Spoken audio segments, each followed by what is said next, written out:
Hello, I'm Raina Morgan with iHealthTube, visiting with Dr. Aaron Katz. One of the things that you talk about in your book, Dr. Katz, is that a high-fat diet leads to inflammation. And how does that affect prostate health? Well, I think for the first time what we're seeing in medicine and in cancer biology is the linkage between inflammation and cancer development. And so many of the studies now are pointing to the fact that if we take in high fat content, that it can set off this event of inflammation in the body.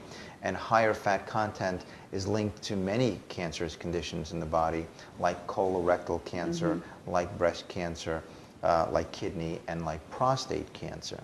And so many of the studies are looking at medications that can block inflammation. In fact, there was a large trial looking at Vioxx to prevent colorectal cancer. Unfortunately, the medications that are out there right now to block inflammation can have some rather serious side effects for both men and women, affecting the heart. There's a large, that's why Vioxx was removed from and taken off by the FDA. It can also affect the GI tract and giving you ulcers of the stomach. That's pretty serious. And that's very serious. And we're trying to block a cancer by reducing inflammation, but yet we're affecting other parts of the body. So we at Columbia University had been investigating this compound xyflamin because we found that some of the patients in our practice were taking this compound for arthritic conditions and reducing inflammation, and they were lowering their PSA values with this compound. So we set off a task to determine the molecular biology of this compound, and we found in the laboratory that it can interfere, the herbs within the xyflamin can interfere with this inflammation pathway.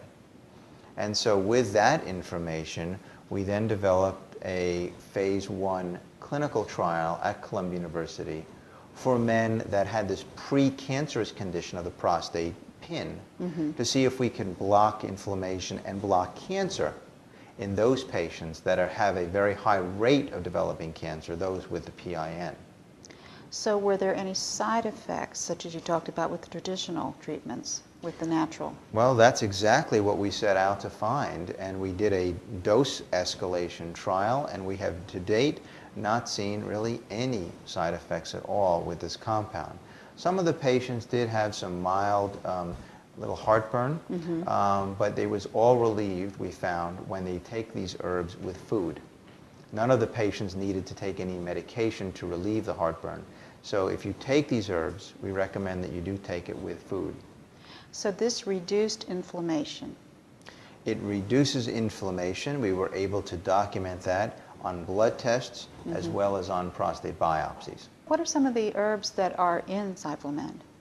Well, the herbs that are in xyflamin, and there's 10 of them, they include many of the common herbs that people already have heard about, like ginger, turmeric, green tea, holy basil. All of these herbs in the xyflamin have weak ability to interfere with the enzymes involved in inflammation. That enzyme is called cyclooxygenase. And that enzyme, if we can reduce that enzyme with these herbs, we can reduce inflammation. All right. Well, thank you very much, Dr. Katz. Thank you. It's exciting.